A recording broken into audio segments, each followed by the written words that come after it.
Hey,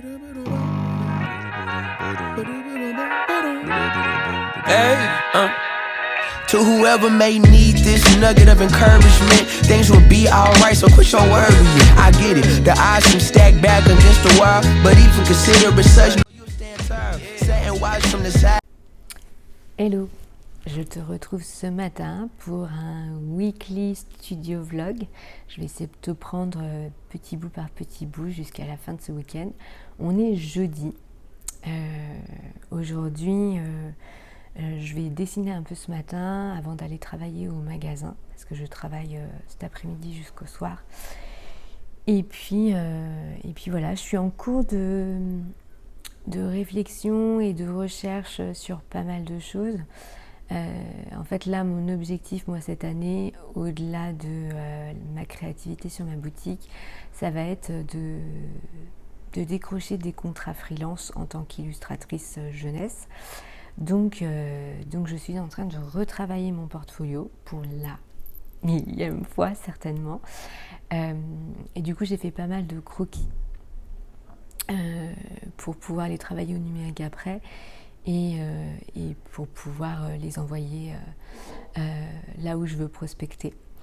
L'idée pour moi, c'est de nourrir mon portfolio, et en fait, en dessinant ces derniers jours, je me suis rendu compte que j'avais de plus en plus d'assises et d'affirmations dans mon style et dans là où je veux aller. Je t'avoue que du coup, ces derniers jours, il y a encore beaucoup de projets, d'idées, d'envies qui me sont venus. Je continue de fourmiller et en fait, je pense que vraiment, c'est là où je veux aller. J'ai vraiment une assise là-dedans, dans à la fois avoir des projets de mon côté, toute seule ou pas toute seule, hein, que ce soit en collaboration avec des amis, illustrateurs ou pas, des projets qui sont super chouettes et auxquels je crois.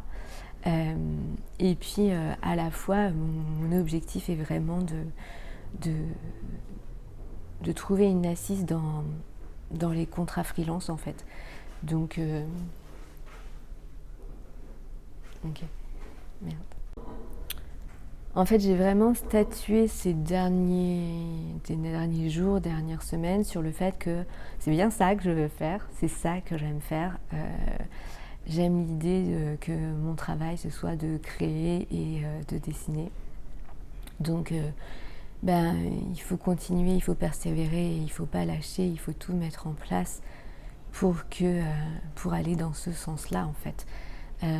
Que ce soit dans des commandes pour des particuliers, dans des contrats freelance ou dans des projets de ma petite entreprise. Finalement, ma petite entreprise, je vous l'ai dit, c'est vraiment ma maison et c'est ma bulle. C'est un peu mon refuge au monde, et du coup, c'est construire trait après trait, illustration après illustration, projet après projet, ce petit univers dans lequel je me sens bien et qui est un peu ma construction. Donc voilà pour mes réflexions de ces derniers jours. Du coup, on va se mettre au travail. Il faut peut-être qu'on s'y mette.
viens de rentrer du travail. Et quand vous travaillez en magasin bio, voilà, vous revenez souvent avec des choses. Et je vais en profiter, puisque je suis toute seule à la maison, pour vous montrer ce que j'ai ramené ce soir. Oui, Titi. Alors, bon, ça c'est le bouquin que je suis en train de lire. J'ai pris du thé. Ça c'est le thé que je trouve pas sur Casidomi. Et comme ils sont au magasin, je les ai pris. Donc j'ai pris le chai classique, le chili doux de Yogiti. J'ai pris ça et on va faire ça tout à l'heure ensemble. Donc c'est une préparation pour faire les grains de kéfir, je crois. Donc je vais lire le truc et regarder. Je suis pas certaine que ça fasse les grains en fait. Je sais pas. Kéfir d'eau lyophilisé. Ah si, peut-être. Ok, on va regarder. C'est une cliente qui m'a convaincue. En fait, ça fait un moment que je vois cette préparation dans mes rayons et que je me dis quand même, parce que j'en bois moi du kéfir, mais j'en bois du tout prêt. Et je me suis dit, ça me reviendrait moins cher de le faire moi-même. Donc, voilà, comme j'avais envie de tester, voilà, c'était l'occasion. Bon, ça, je vais pas vous montrer, mais je vous montre ça. En fait, lundi, c'est l'anniversaire de ma poupinette. Voilà, c'est une ado. Et j'avais envie de lui prendre à la base un petit coffret de produits de beauté. Mais je pensais aller chez Yorocher, tout ça. Mais là, j'avais vraiment pas la foi de reprendre les transports pour aller jusqu'à une boutique. Donc, je me suis dit que j'allais faire avec ce qui était au magasin. Et c'était très bien. Donc, j'ai pris ce petit crackers de chez Floram qui a une crème pour les mains et un baume à lèvres au sucre d'orge. Je peux pas sentir, mais du coup, voilà. J'ai pris ce gel douche de Velvita au camélia blanc, miel et fleurs d'oranger qui sont hyper bons. J'ai presque envie de les piquer. J'ai pris une petite crème hydratante de chez Marilou et j'ai pris aussi le gommage visage aussi de chez Marilou. J'ai pris, alors ça c'est vraiment dans mon magasin, ce sont des bougies artisanales. Celle-ci est à l'amande, elles sont incroyablement bonnes. Elles sentent la colle Cléopâtre. C'est un truc de fou. Du coup, je me la reprendrai pour moi. Clairement. Et puis, je lui ai pris un petit peu de maquillage parce que comme on est dans l'adolescence, je pense qu'elle va avoir envie de tester les choses. Et en même temps, j'avais pas envie de choses très dures parce qu'elle reste très jeune. Donc, je lui ai pris un petit blush boho qui est rose pâle parce que ma fille est beaucoup plus pâle que moi. Et un liner qui est bleu, donc je vais pas l'ouvrir puisque c'est pour elle et que je vais lui offrir, mais voilà, petit haul beauté d'anniversaire pour le cadeau de Fifi. Je pense que ça, si je lui fais une petite compo comme ça peut être très sympa. Voilà, je vais aller planquer tout ça. J'ai besoin d'aller aux toilettes et que je laisse. Nous revoilà. Oh, l'amour de cet enfant. Oui, moi aussi, je suis contente de te voir. Je suis contente d'être rentrée à la maison, Titi. Alors, voilà. Donc, voilà, je me suis fait une immense tasse de thé. J'ai sorti la Ravinsara parce que ici, les petits mots de l'hiver commencent à pointer le bout de leur nez, donc la Ravinsara dans ces cas-là c'est la vie. Moi j'en mets une goutte dans un verre d'eau et je l'avale, et j'en mets aussi, et là je vais en mettre sur la gorge et sur ma poitrine pour j'ai mal à la gorge. Et je vais manger une petite clémentine. Là comme il est tôt, que personne n'est rentré encore, j'ai très envie de faire une première tournée de biscuits de Noël. Je pense que je vais faire des tout simples type spéculoos. Et puis, j'en amènerai certainement au travail demain. Et puis ce week-end, je ferai... en fait, je vous ai dit, du coup, lundi, c'est l'anniversaire de ma fille. Et du coup, je pense que je ferai un cheesecake au spéculoos pour son gâteau d'anniversaire. Et je lui ferai des pâtes carbo parce que c'est son plat préféré et que c'est très cool parce qu'elle est très simple là-dedans. Donc tant mieux, on va en profiter, on va lui faire ça. Et puis je lui préparerai son petit paquet d'anniversaire. Donc c'est super cool. J'aimerais bien essayer de lui faire un petit dessin aussi parce que elle aime bien dessiner et je pense que ce serait cool que je lui fasse un petit truc. On verra si j'ai le temps parce qu'en plus demain j'ai des horaires de foufou au max. Je fais genre 7h30, 17h. Voilà. Bon, ça va que c'est chouette hein, quand même. Mais bon, c'est tout le... Je sais pas si je vous en ai parlé, ça, du fait que du coup j'avais pris un travail alimentaire. Donc je suis employée polyvalente dans un magasin bio. Parce qu'il y a un moment donné, oui, si je vous en ai parlé, il fallait trouver un équilibre financier et un équilibre tout court. Et le fait d'avoir cet équilibre financier, ça enlève une pression sur ma créativité. Et du coup, je suis encore plus créative parce qu'il n'y a pas la pression monétaire. Et en même temps, du coup, ce relan de créativité, ça fait que j'ai des nouveaux projets qui pointent le bout de leur nez et ça c'est très très cool. Ouais, je pensais à ça l'autre jour parce que du coup j'avais pas mal de réflexions un peu spirituelles qui me reviennent. Pardon. Elles sont délicieuses. 2,50 € le kilo, un truc comme ça. Parfaites. Elles sont parfaites, j'aurais dû en prendre plus. Mais bon, je vais retourner au magasin, donc j'espère qu'elles seront toujours là.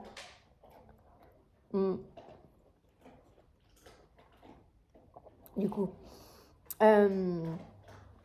ouais, quand je vous parlais d'auto-sabotage la dernière fois, je papotais avec la copine qui m'a envoyé le livre. Si tu passes par là, je te fais un bisou. Merci encore. Et on papotait de cette histoire d'auto-sabotage et de la vibration que ça pouvait émettre. Parce que, voilà, en spiritualité, on pense beaucoup que tout est une histoire de vibration et d'énergie. Et quand, en fait, vous vibrez le fait de ne pas être assez, vous renvoyez dans l'univers « je ne suis pas assez », donc vous renvoyez du manque. Et donc, vous obtenez du manque. En fait, c'est un peu l'idée de la loi de l'attraction, même si j'ai parfois une tendance à remettre en question cette théorie, dans le sens où pour moi tout n'est pas magique, il faut quand même se mettre en mouvement, il faut quand même créer des choses, il faut quand même se... en fait, les choses tombent pas du ciel, c'est pas...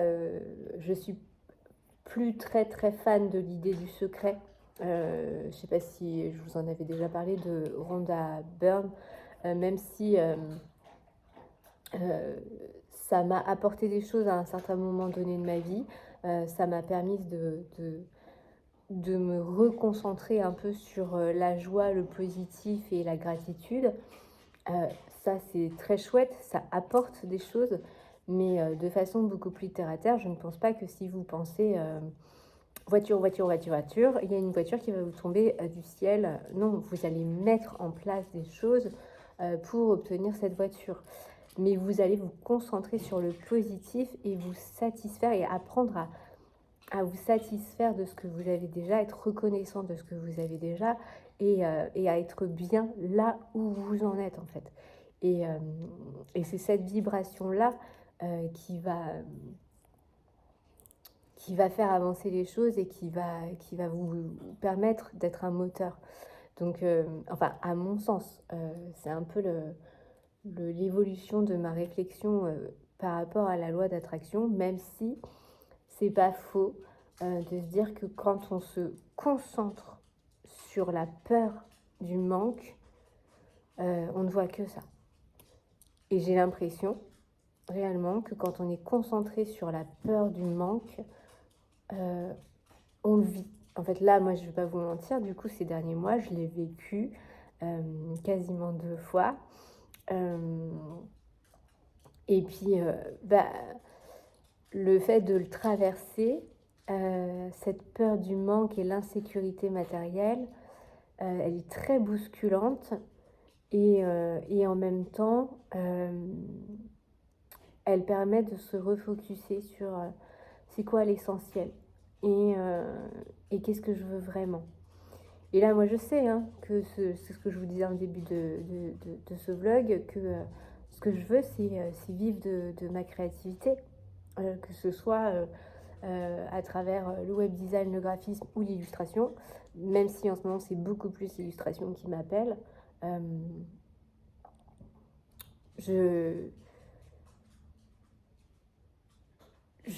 Il faut faire avec la réalité réelle.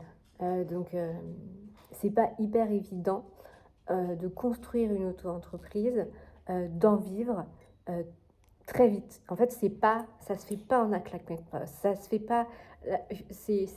Ça doit exister. Je vais pas le nier. Ça doit exister. Il y a certainement des gens qui lancent leur auto-entreprise et qui, au bout de 6 mois, arrivent à en vivre. Je sais pas. Peut-être. Moi, c'est pas mon cas et c'est pas le cas de beaucoup de gens que j'observe autour de moi, de tous les auto-entrepreneurs que j'observe autour de moi, que ce soit dans des professions indépendantes, que ce soit dans le graphisme, que ce soit dans le bien-être, que ce soit dans la santé, que ce soit dans l'illustration, dans l'art. Monter son entreprise, ça prend du temps, ça demande de la persévérance, ça demande presque de l'acharnement. De rien lâcher en fait et ça prend du temps. C'était mon hypnothérapeute qui m'avait dit mais tu sais ça fait 4 ans et moi j'en vis toujours pas, mais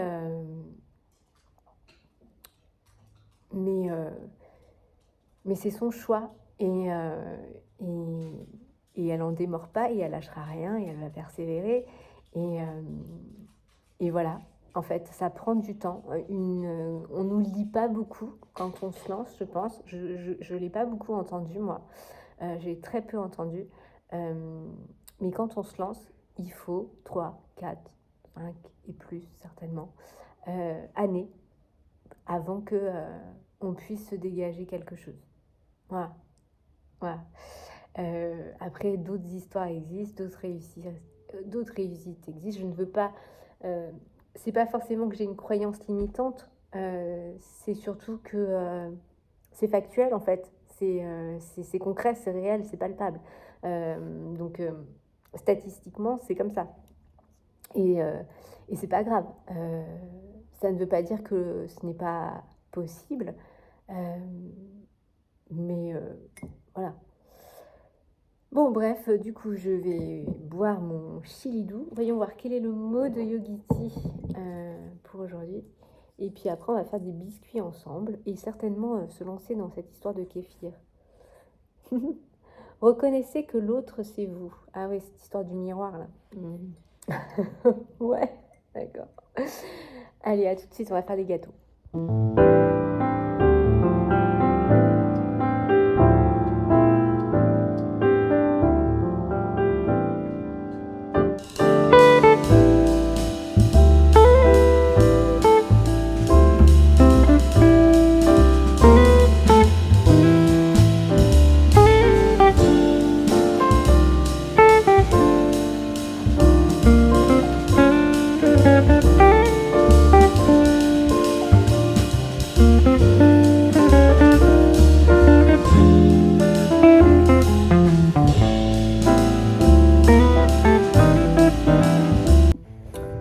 Alors, le temps que les les biscuits repos, je vais préparer le kéfir. Enfin, je vais essayer. Du coup, c'est une première crash test.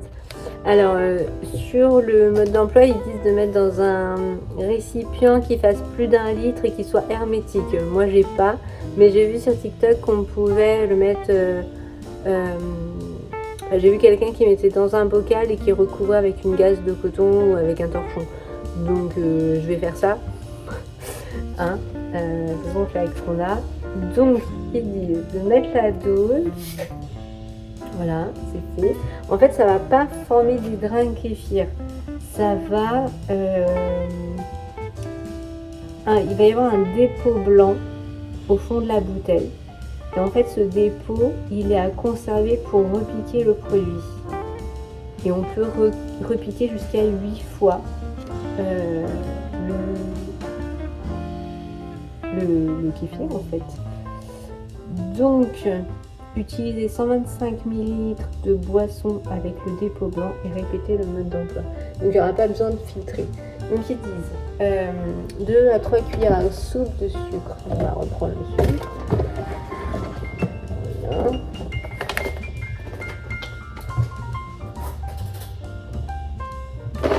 Hop là. Je vais en mettre que 2. Je ne suis pas forcément envie que ce soit très sucré. Ils disent 2 rondelles de citron. Donc on va faire ça. 2 rondelles de citron. Hop, 1 et 2. Ensuite ils disent, je crois, des fruits secs. 1 à 2 fruits secs. Alors moi j'ai acheté des dattes hier. Où est-ce que je les ai mises?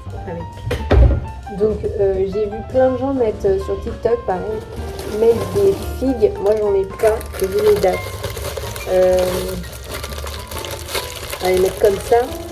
Je pense pas que j'ai la nécessité d'enlever le noyau. Je sacrifie mes dattes medjool. Ça a intérêt à être bon. Je vous le dis.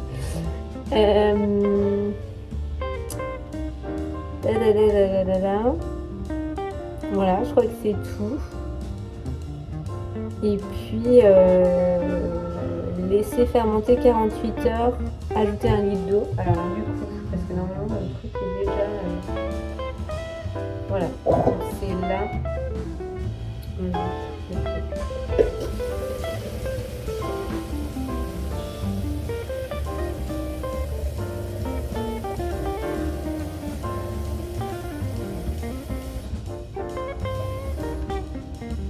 Voilà. Je vais le recouvrir avec un torchon et ils disent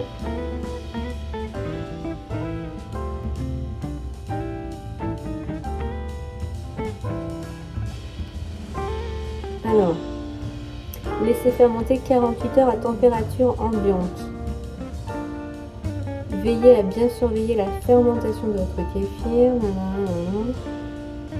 Une fois votre kéfir prêt, enlevez les fruits et mettre votre bouteille au frais. Et c'est tout. C'est hyper simple. Alors si c'est comme ça, c'est hyper simple les gars. Alors, des torchons tout propres là. Donc on va tester ça. Voilà, je vais le poser là. Voilà ce que ça donne pour le moment. Et puis... Ah oui, pour le moment, les dattes restent au fond. Et en fait, je crois que c'est quand elles sont remontées que c'est bon signe. Voilà. Voilà, première tentative de kéfir.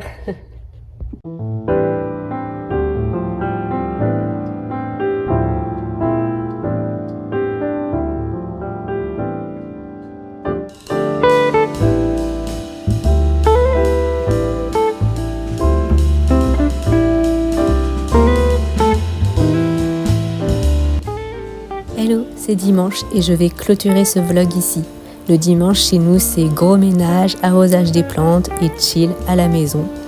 Je vais peut-être pas faire des vlogs quotidiens pour les vlogmas, mais je pense que c'est l'occasion pour le mois de décembre de faire un vlog par semaine et je glisserai mes lectures du mois dans l'un des vlogs. J'espère que cette vidéo t'aura plu. N'hésite pas à liker, à commenter et à t'abonner. Je te fais plein de gros bisous et je te dis à très vite pour une prochaine vidéo.